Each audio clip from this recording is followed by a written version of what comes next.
Moz Dreamy.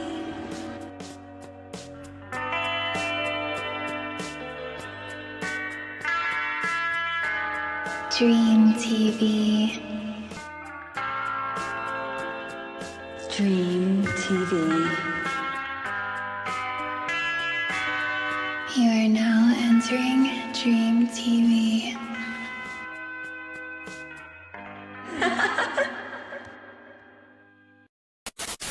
Oh, welcome back to Dreamland. Just wanted to say, I just saw the MTV is shutting down all of its music channels. Feels like the end of an era and an opportunity to pay respects to the portal that kind of raised me, Yes. raised a generation who spent a lot of time in front of the TV, responsible for me not getting a lot of sleep at night as a kid because I stayed up watching music videos. And our kids are never going to wake up at a sleepover on the floor at 4 a.m. and feel the glow of the darkness shrieking, I believe in a thing called love.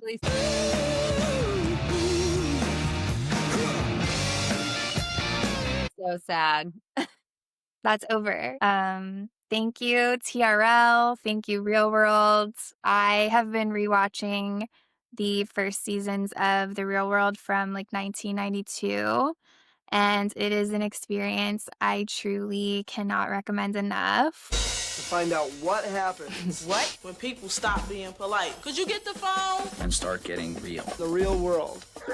It's a time capsule and it will warm your heart and make you think about connection and communication, conflict and vulnerability, bias, and everything real and authentic. I feel like we really need right now. And that's part of the reason Bailey and I wanted to do this show. So it just felt apt to do a little tribute to MTV. Yeah. Pay homage as we're embarking on this new journey. Kind of like made us who we are. So the MTV and VH1. Yeah, absolutely. 90s babies. And I'm wearing my Tom Green shirt today as well because that felt appropriate. This is from Hot Lava, Tom Green fan club. If you're out there, Tom Green, we love you. This looks like a good place to help relieve some tension in this world. Gotta love it. In that vein of real, raw human connection and vulnerability. Billy and I were just going to kind of interview each other tonight, and we know each other pretty well, but I'm sure there's still some treasure. Surprises. Yeah. And just to let our viewers get to know us better too. Yeah. So Yeah, it's a good starting point. It's good to have you guys get to know us a little bit better. I thought we could introduce ourselves, as our nicknames and where it came from. She is Moz and I'm Dreamy. Yeah. Moz is kind of from Kate Moz and Dreamy is like Bales of Dreamy.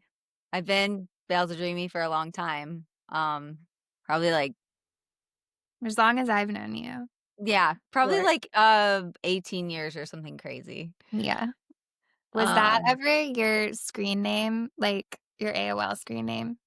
No, it Okay. wasn't. AOL was, it was like MMS cheerleader and then rapid dancer, just like cheerleading. I forget about Rapid Dancer. That's Yeah. so good.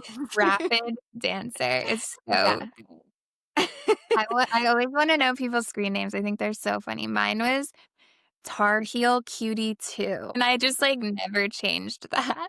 I was like, that's solid. Love it. But yeah, I feel like Kate Moz we were joking around stage name. It's kind of your stage name. I said Cage Moz. It's fully my stage name because no one actually calls it. Actually, I did have, now that it's your handle. Now people do. People do. Like friends of mine will be like, oh, like invite Kate Moz. And You just have to start your own. yeah. Now it's kind of after our recent obsession with Nosferatu. It's Now it's Moz like Dreamy. it's morphed into Moz Ferratu. That's Full me. embodiment. I have my Moz Ferratu nails now. Yeah, that's hot. Do the Definitely. hand. Come to me. I love it. But yeah, so that's kind of like origin stories. And yeah, I mean, kind of as far back as our nicknames go, we definitely have a lot of lore. Kate, want to know if you remember our Charleston trip. Oh, I remember. Well, I remember parts of it because Yeah. We of the were kind of underage babies at the time. Then I met you at this really weird hotel, like wooden beach hotel, you know. yeah, it was. It's like everything was wood. Very quiet. Like eerily quiet. It was a local dive bar with like 4 locals in it and Kate and I, not 21. Yeah, and not beach season. I think it was like very early spring. The tourists were not around yet. No. Yeah. Well, insert pictures here. We got behind the bar. Kate was like pouring drinks, I don't remember being behind the bar, and I don't remember making drinks. dancing with the one guy. I remember dancing with the guy. He was like a painter during the day, and he had paint splashes all over him. He was fueled by like 4 Locos Diva. Yeah. Like he would be someone who I would expect to bust out roller skates. He has them. He does. does. I don't know. That popped in my head when we were talking about origin stories. Yeah, and strange adventure. I mean, we're both pretty bold and like we'll just do whatever and just feed off each other's We will energy. talk But to anyone. Yeah. that's true. You definitely will talk to anyone. Weird old guys. I'm always like in a corner talking to like the oldest person in the room somehow. No, it's true. I don't know why that happens. Kate, I will be looking across I'll be in my own world dancing in the roller skate guy and look across the room or the bar and you're talking to like the crypt keeper with like a deadhead shirt on and I'm like, okay, yeah, Yeah. that about sums it up. I'm an You're old just soul. getting downloads. You're getting downloads, wisdom. But I think I get myself in situations that I end up embarrassing myself, if for nothing else more than just sheer entertainment and You're a pleasure. performer. You're a performer. Yeah. It's all part of like being the court jester. So yeah, so I kind of want to know from you during after that time we spent together and being close, our lost years. I kind of want to know, catch us up to date. Where were you? What were you doing? Side ventures, creative outlets. You did some cool stuff, so I want to hear. I don't remember any of that either. You're like rugs. I made rugs and I lived at the beach. 10-year gap. We dated 17 different people. Probably. I feel like immediately after that time was, rough. Mhm. Character development, working in restaurants.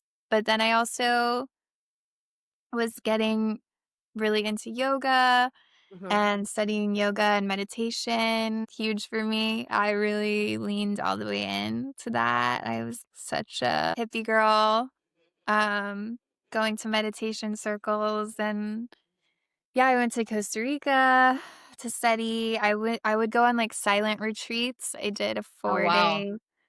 4-day silent retreat where I didn't speak for 4 days. I didn't know that. I didn't Yeah. know that you did that. That's crazy. In Virginia and at Yogaville, which also is like Oh my gosh. a cult. Yeah, It is a cult.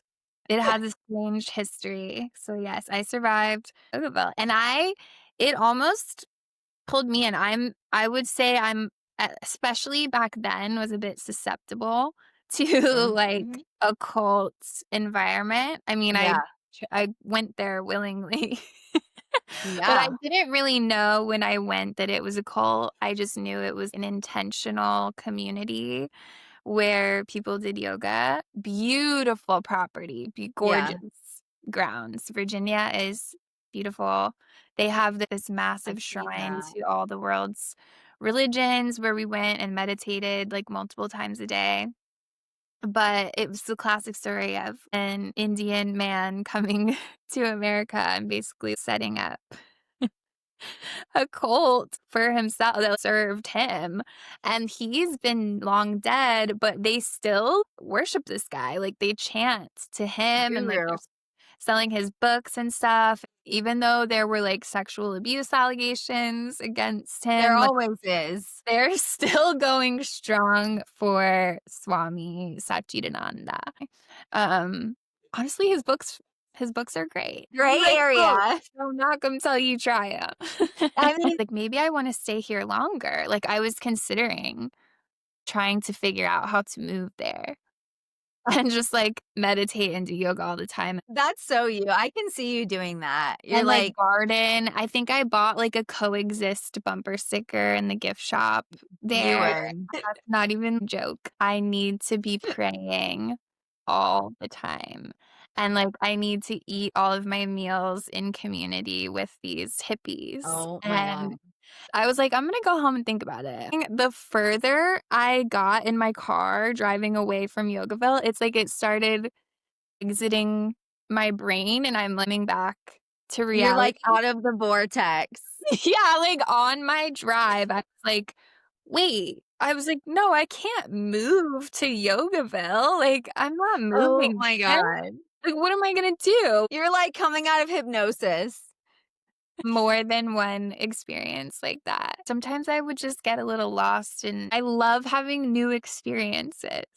And sometimes I just make them my personality and I'm like, this could be my life now. I mean, yeah, you gotta try it. Just try it. Yeah, working in restaurants for a long time. And then when COVID happened and my restaurant shut down for almost a full year, I decided to like go to school online during that time. And the most productive period of my life because I quit drinking and was doing school for interior design online and just decided I was going to change my whole life and like got really healthy and started working out all the time. Kind of a turning point for me where I was like, I'm going to start taking care of myself and caring if I live or die more, trying to find some direction, a purpose.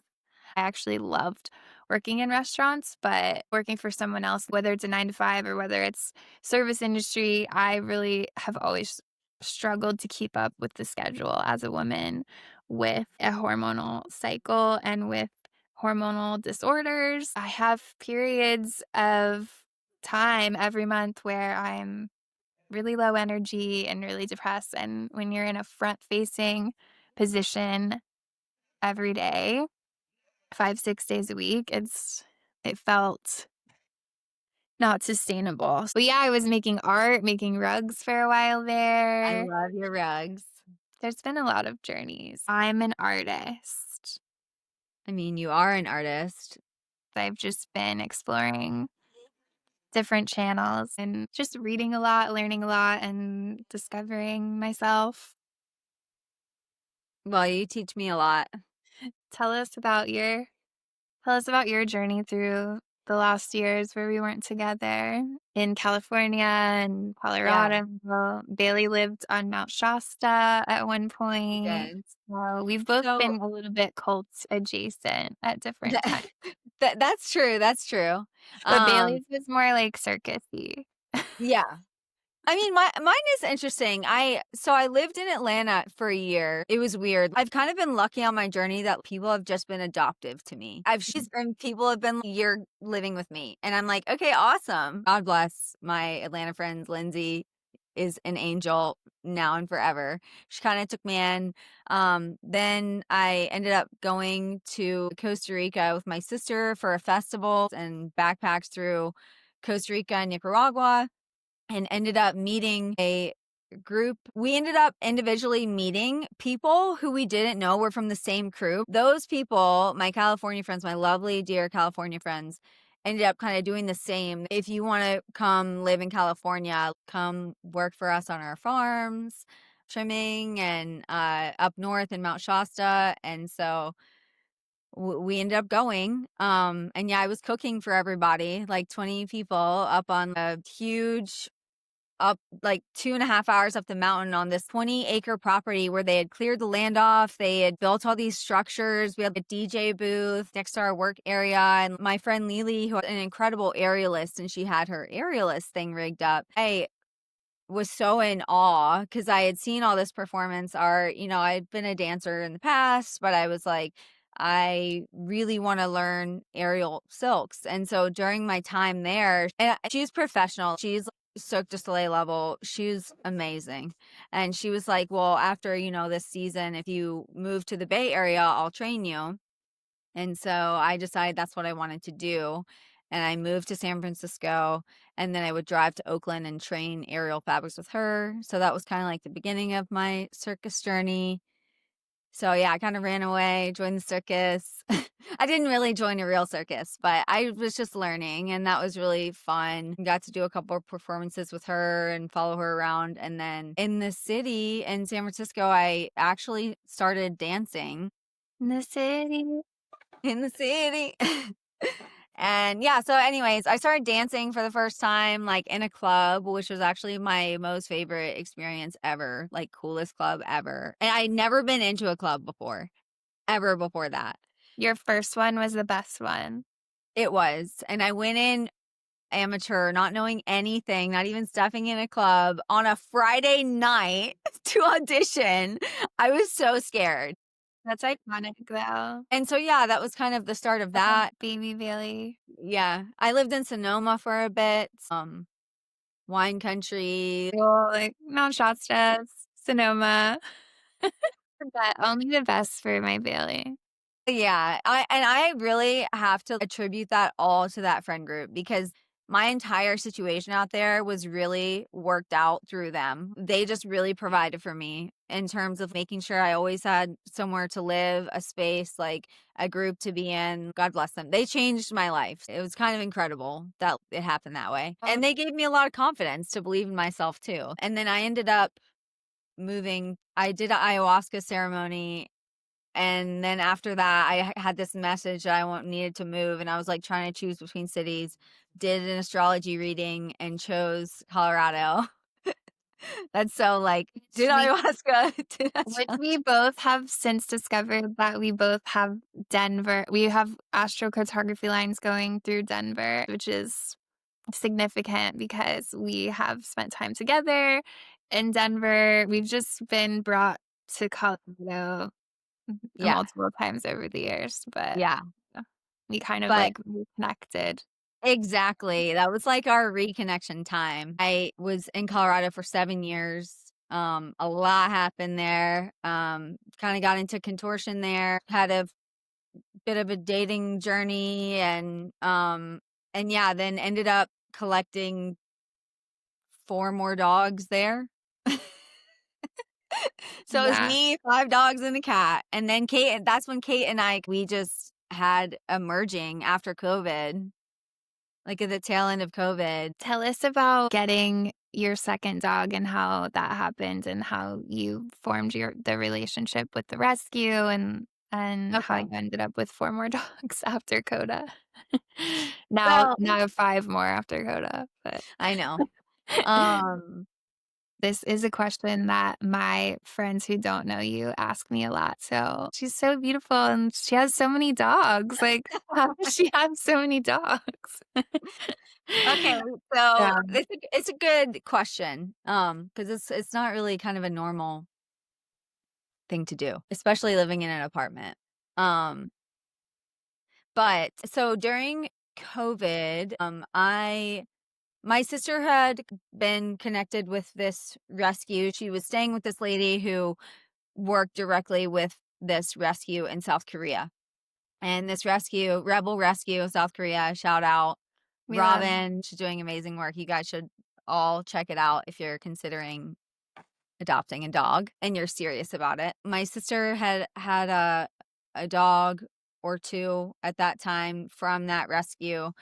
And I was just really moved. I've always been into animal rights since I was 14, 15, and I was just really moved by their mission to rescue dogs from the dog meat trade there, which is now illegal, but it still happens a lot, and just street dogs. And basically they have military wives that fly the dogs back and forth.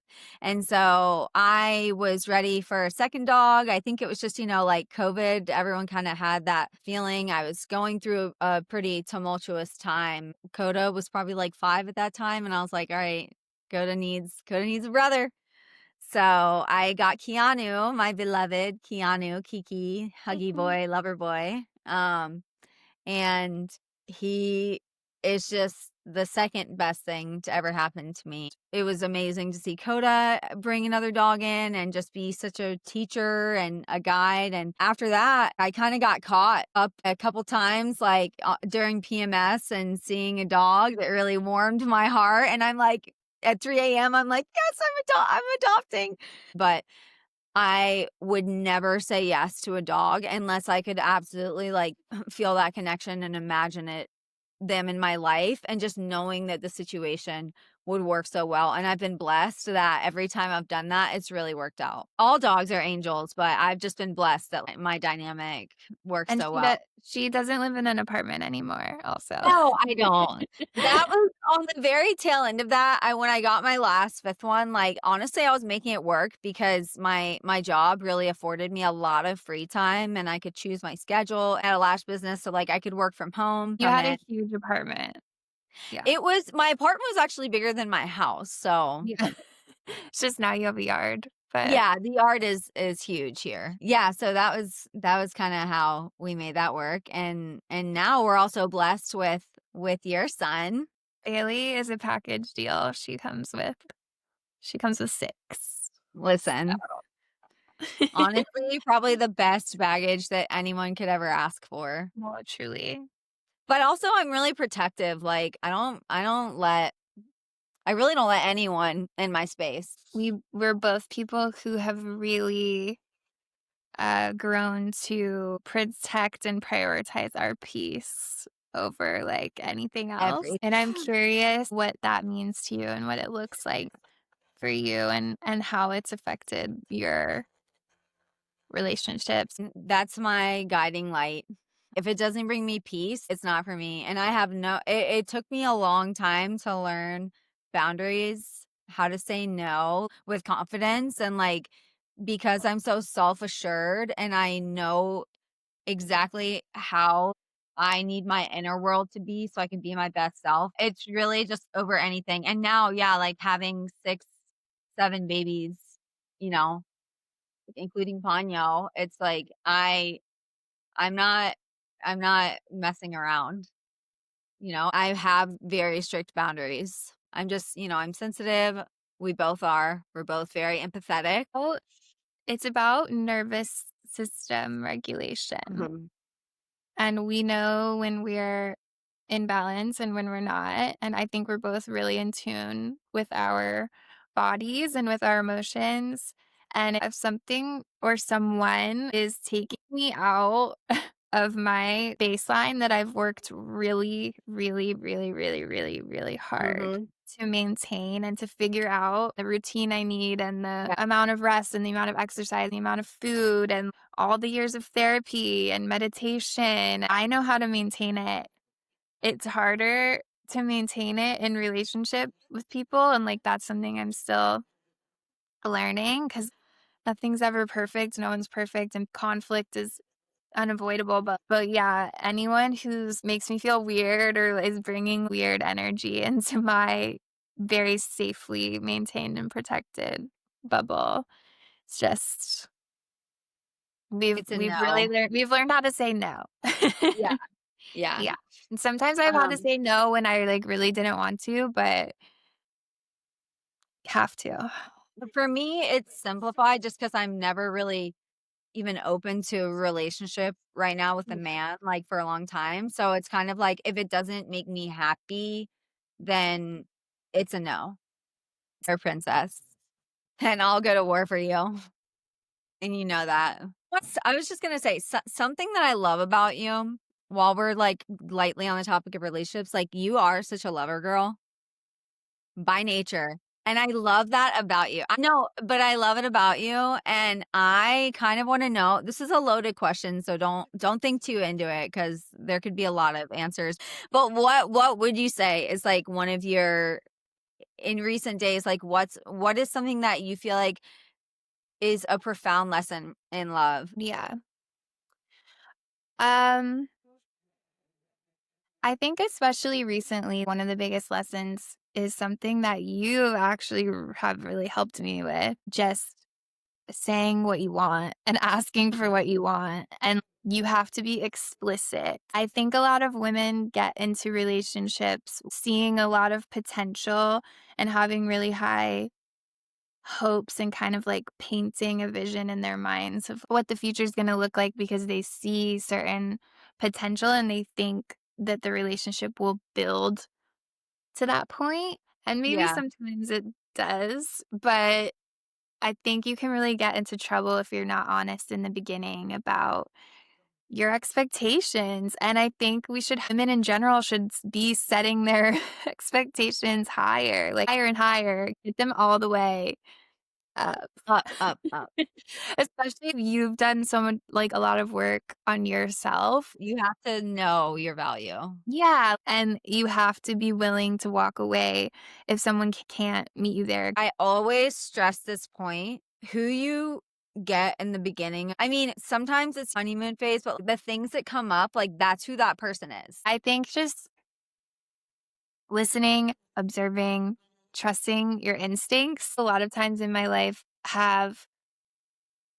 I have really strong instincts, and that's something I'm learning too, is that like maybe I'm not just riddled with anxiety or super sensitive or whatever. I'm actually a little bit Yeah. clairsentient. And I think when you have those abilities and you are really sensitive to other people's energies, it can take a long time for you to really trust them. So many times, I'll be like, oh, I'm just anxious because I want this to work out and I'm afraid it's going to go wrong or something. Or someone lied to me in the past, so I'm afraid this person's lying to me now. And it's like every time The body knows. I was right the first time. My gut instinct has never been wrong. When it's really my gut instinct that I feel, like you said, in my body, it's never been wrong. The body will never lie to you. I fall in love easily and I have a very open heart and I love romance and affection and sensuality, but I will leave when I know there's no coming back from this thing. We're fundamentally different or we're fundamentally incompatible. Yeah. Has And nothing to do if whether yeah. or not we like each other or whether or not we love each other. If we're simply incompatible, I gotta go. Yeah. If you write down your top 6 values and that's not matching up with somebody Yeah. else, Yeah. it's a no. This is your life. Do we have similar values? Like, is this person honest? Is this person like kind? Yeah. No, you have to get elementary with it sometimes. You have Yeah, to and get then you're like, elementary "Well, with it. wait, what am I doing here?" And it can be Because really confronting. no, go back to the basics, babe. Relationships that are always such teachers for me, and so I'm grateful for all of them. I always learn stuff about myself. Like even if I'm dating someone for a month, like I'll learn something about myself and I evolve Yeah. that way. And connection is so valuable to me for that. I'm tired, but it's valuable. Yeah. Like I'm taking a break right now, but it's been about me also really having to figure out who I am and like what I want my life to look like and not just folding myself into other people's lives, especially because I can figure out how to get along with a lot of different kinds of people. I am so interested in people in general and I love learning new things. And it's like can be a slippery slope where I'm like, oh, I've just become this person's girlfriend. Yeah. But where am I? Am I I being myself right now? Like who is myself? I mean, But I think a lot of Libras are like that. I don't even do it on purpose. I can find common ground, like, with most anyone, and sometimes I'll just run with it and then be like, "Where did my life go?" Oh Like, my god. you know? But it's like performance art or something. I mean, Research. okay, here's a question. Here's a question for you. Do you, off of that performance art, do you have a secret talent?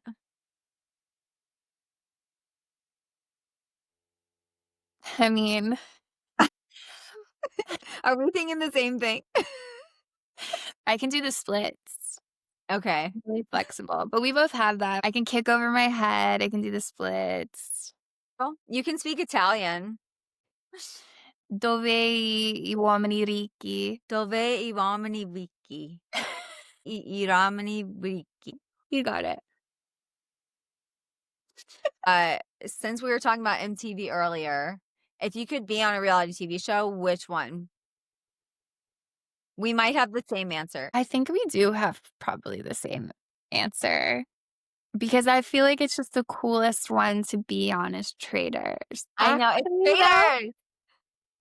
I really would love to see you on Dancing with the Stars, and I would love to go on Ooh. Dancing with the Stars because I feel like that's really the only chance I ever have at this point of, like, rekindling my, like, Dance background? intensive dance training. Yeah, because I studied dance in like, when I was younger, like, in high school.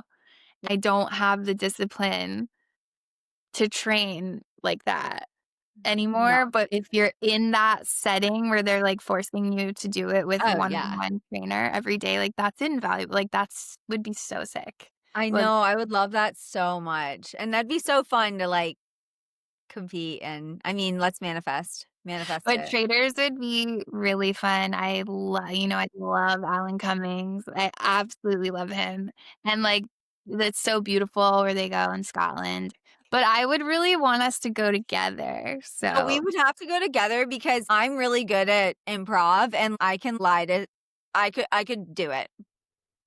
what if it came down to, like, we were both still in it, and you were a trader and I was, uh, faithful, and you had to, like, lie to me? You could do it. I could do it.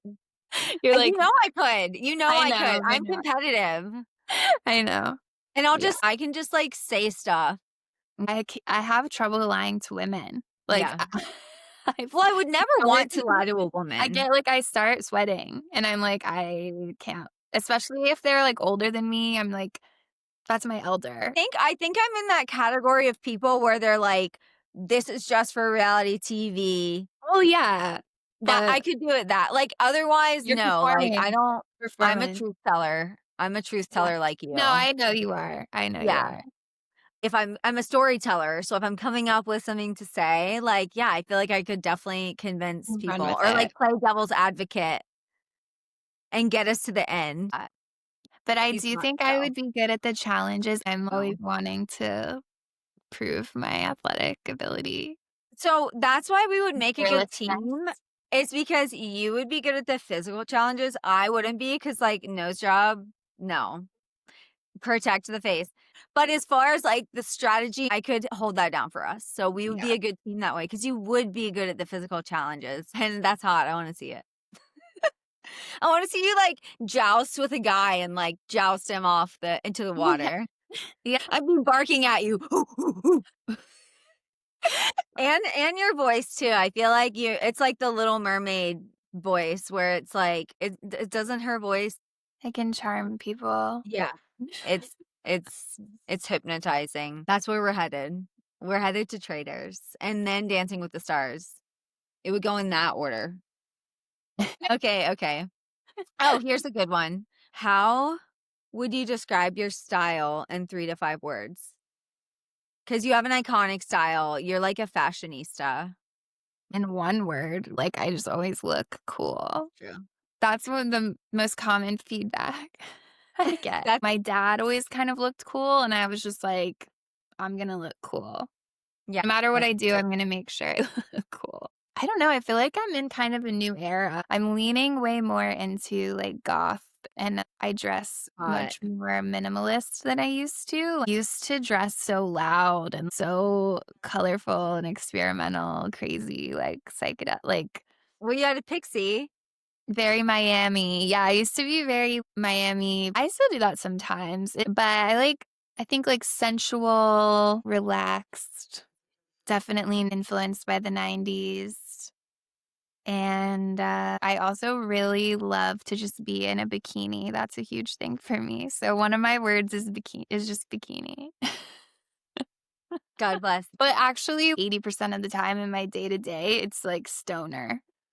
I'm wearing giant shorts and a giant t-shirt and sandals when I'm walking my dogs. If I was getting like paparazzi pics taken of me, they would be like, okay, she just smokes weed every day. It's more like Adam Sandler. Oh. Pass the touchy to the left-hand side. Pass the touchy to the I think we're both on that though, and you're not even a stoner. I'm like Adam Sandler and Jack Black had they mixed. And then sometimes like I have lip liner on, but like it's camp how baggy my clothes are. Yeah. Oh, okay. Okay. I thought of this one earlier. What Sex and the City character do you relate to the most? We probably will have some discussion on this because I guess it could be like a multitude of different parts of each. Yeah, in my head, I think I aspire to be like Charlotte, but I don't think anyone else in my life would say that I'm a Charlotte. I would say you remind me of Charlotte. You know me the best, but I think most people would say Carrie or Samantha. I think I have friends who see me as Samantha because they've been in like the same relationship for the past 15 years. Yeah. And I've dated a million people like just in the past 2 years since I moved to LA. But I'm more of a lover girl. I don't want to say Carrie, but like there's a lot of aspects. Get it while it's hot. I think definitely I'm Miranda. I'm just kidding. Miranda? I'm Steve. You're big. I mean, that's like kind of how I see you. I mean, yeah, BDE. I'm Carrie and you're big. Yeah, I mean, that's true. Why don't you come over? No, but I think you're a lot like Samantha because you're like no nonsense. I would be with a guy like Richard. Yeah. And throw a drink in his face. Dirty martini? Dirty bastard. With Jared. Yeah. I could see it for myself. I do like younger guys. As much as I've dated older guys, I always resonate with a young guy. I see it too. And you know, I'm the same. One for the thrills, one for the bills. I love young men. People are always telling me to date older guys because they're like, well, no one's mature enough for you. You need to date older. And I'm like, well, maybe I'm not as mature as you think I am. No, literally. Smith Jarrett. We're on the list. Oh my god, awesome. Love your hair. Fuck, marry, kill. I hate these. Aiden, Steve, Miranda. Kill Aiden. Immediate. Kill Aiden. But is your hair falling? I don't want to talk about it! It's just that time of night. Okay, no, honestly, I do want to know. I do, back to the lost years a little bit. I love that you are so good at outreaching to women and you honor the experience of being a woman so much, trying to cultivate women's circle and like ceremony and tradition and celebration that way. I want to hear about it. Oh, when you said that, I was thinking about Girl Scouts and how my mom was a Girl Scout leader. She was my troop leader and would take take us camping and stuff. But then I was like, yeah, Girl Scouts, cheerleading, dance, kept thinking of more and more situations where I was able to position myself to be surrounded by girls and women. And I'm like, maybe I'm just gay. Still figuring that out. But when I did my teacher training in Costa Rica and we did satsang every night, sitting in a circle, it's basically group therapy. That was really powerful. And I saw people in the circle would start talking about something and say like they'd never talked to anyone about this before. But something about the circle made them feel safe and supported to do so. And I think the first like women's circle that I went to after that was that my friend Izzy and her roommate at the time, Sylvia, Hannah, and Isabel. I love them both, and I really admired them. And we were just in our like early to mid 20s. They were really mature to be doing this because I went to their house and they held a circle. And I remember one of them had a pot of water boiling on the stove with a Diva cup in it because they were like cleaning their Diva cup. And it was the Oh my first time God. that I had ever seen one of those, and it changed my life. But anyway, they really went into detail about the guidelines, what a women's circle is, and holding space for each other and giving each other a chance to speak without needing to fix anything or there doesn't always have to be discourse. It's just kind of allowing things to exist, allowing your feelings and your experiences to exist and kind of giving them this space to breathe in. And my friend Christina as well, I went to one at her house and I think these organizations that I was involved with in Richmond, Virginia, the Richmond Reproductive Freedom Project, which is an organization that helps women access abortion services, and also Richmond Doula Project. They were my peers, but they were women that I really admired and looked up to who were already doing it. And then like community leaders, I think it's important for women to have spaces to gather and share intention and share, their visions and their dreams and just feel safe in the feminine spirituality and communion. I really like hanging out with women in any context that doesn't revolve around drinking alcohol. I was really seeking other outlets and other ways to connect with people that didn't revolve around drinking. That was Yeah. honestly like a huge part of it, probably. Yeah, and then going to like meditation circles that were led by women. And like getting into astrology for you, that probably segued into that. And now it's kind of cool that you've really embraced that. And like you're doing readings now. Yeah, well, I started going to this meetup in LA, Los Angeles Astro Salon. It kind of like rocked my world because it's like all these professional astrologers in one place just talking about astrology together. And but there will be 30, 40 people there sometimes. And I think it just really validated for me, oh, like there's people who take this seriously and this is something that you can do. You can say you're an astrologer. It's okay. I've had fear around that for whatever reason. I think a lot of people just don't really know what astrology is, so No. they don't take it seriously. And that but it's one of like literally the most like ancient practices. yeah, one of the oldest symbolic systems that humans have developed going back 4,000 years and across nearly every major civilization developed their own form of it without the ability to communicate with each other. And they all have similarities. It was like one of the earliest forms of just data analytics. Yeah. It's more complex than a lot of people realize. I think it's amazing that you're lightly doing readings now because I've taken, like a 4-week course before and I'm into it, but you have the ability to translate for people. And I think that's so valuable.